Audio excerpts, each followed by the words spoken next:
पहले तो तेजस्वी यादव कहाँ थे इतने दिनों, पहले उनको ये बताना चाहिए कि चुनाव में तो हार का ठीकरा अपने कार्यकर्ताओं अपने नेताओं पर फोड़कर विदेश भ्रमण पर गए। और जो लोग आरक्षण की बात करते हैं, जब आरक्षण आया भारतीय जनता पार्टी ने ही उसका समर्थन किया। जनता की आवाज़ सुनने के लिए सदन आहूत होता है, विधानसभा का लोकसभा का।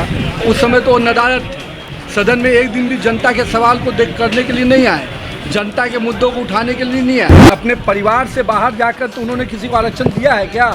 और आज आरक्षण की हिमायती बन रहे हैं। नेता बनेंगे तो राबड़ी देवी, नेता बनेंगे तो तेजस्वी यादव, नेता बनेंगे तो लालू यादव। बिहार विधानसभा के नेता प्रतिपक्ष तेजस्वी यादव ने देखिए आज एक प्रेस वार्ता बुलाई थी, जहां पर उन्होंने 65% आरक्षण को लेकर यह साफ कहा कि 9वीं अनुसूची में क्यों नहीं केंद्र सरकार इसको शामिल कर रही है। तेजस्वी यादव के सवाल उठाने के बाद देखिए मंत्री नितिन नवीन ने जमकर तेजस्वी यादव पर निशाना साधा। ऐसे में मंत्री नितिन नवीन ने साफ कहा है कि जिस तरीके से बिहार विधानसभा सत्र चल रहा था उस वक्त तेजस्वी यादव कहाँ गायब थे।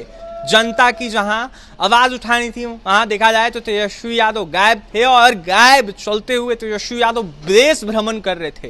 तेजस्वी यादव के शासनकाल को देखते हुए, लालू राबड़ी के शासनकाल को देखते हुए मंत्री नितिन नवीन ने जमकर निशाना साधा। ऐसे में मंत्री नितिन नवीन ने साफ कहा है कि 2005 से पहले जिस तरीके से दशक हुआ करता था, इसको देखते हुए कहीं ना कहीं अपराध था बिहार में। ऐसे में लालू परिवार को देखते हुए बस कहीं ना कहीं आगे बढ़ाने की बातें करते हैं लालू यादव, और साथ ही तेजस्वी यादव कभी बेटी को आगे बढ़ाते, कभी पुत्र को आगे बढ़ाते हैं। नितिन नवीन क्या कुछ कह रहे हैं वो सुने। पहले तो तेजस्वी यादव कहाँ थे इतने दिनों, पहले उनको ये बताना चाहिए कि चुनाव में तो हार का ठीकरा अपने कार्यकर्ताओं अपने नेताओं पर फोड़कर विदेश भ्रमण पर गए।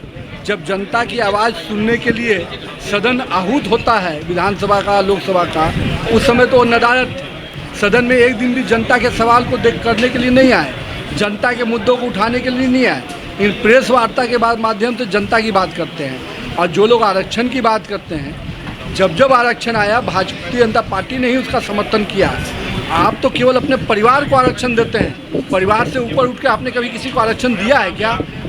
राबड़ी देवी नेता बनेंगी, मीसा भारती ये बनेंगी, तेजस्वी यादव ये बनेंगे, लालू यादव, कभी इसके इतर सोचा है क्या? तो जो परिवार को अपने के बाहर नहीं जा पाया वो क्या आरक्षण और समाज की बात करेगा? जी सर, बीजेपी की ओर से बड़ी बैठक जारी है उपचुनाव को लेकर। देखिए, ये तो अपना प्रक्रियात्मक संगठनात्मक बैठक है, और हमारे यहाँ तो ये संगठनात्मक बैठक हर दिन चलता है।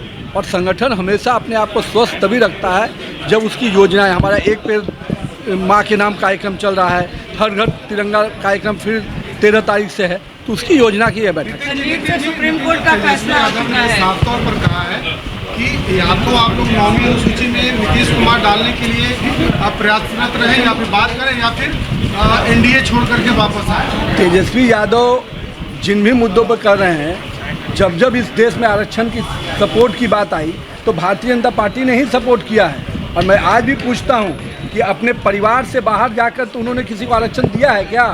और आज आरक्षण की हिमायती बन रहे हैं। नेता बनेंगे तो राबड़ी देवी, नेता बनेंगे तो तेजस्वी यादव, नेता बनेंगे तो लालू यादव, इसके नेता बनेंगे तो मीसा भारती, इसके इतर कहाँ गए थे तेजस्वी यादव?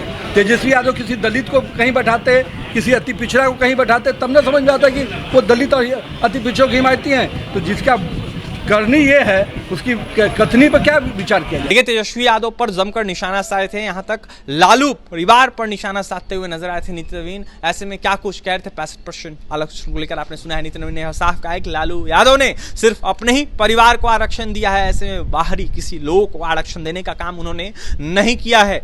65% आरक्षण के साथ साथ अनेकों मुद्दे पर नितिन नवीन ने जमकर निशाना साधा। ऐसे में 4 सीटों पर उपचुनाव होना, इसको लेकर भी तमाम अपनी प्रतिक्रिया दे। तो वहीं क्या कुछ करते आपने सुना है, और भी तमाम खबरों के लिए बने रहे हमारे साथ। कैमरे के हमारे सहयोगी अभिषेक है, बहुत बहुत धन्यवाद।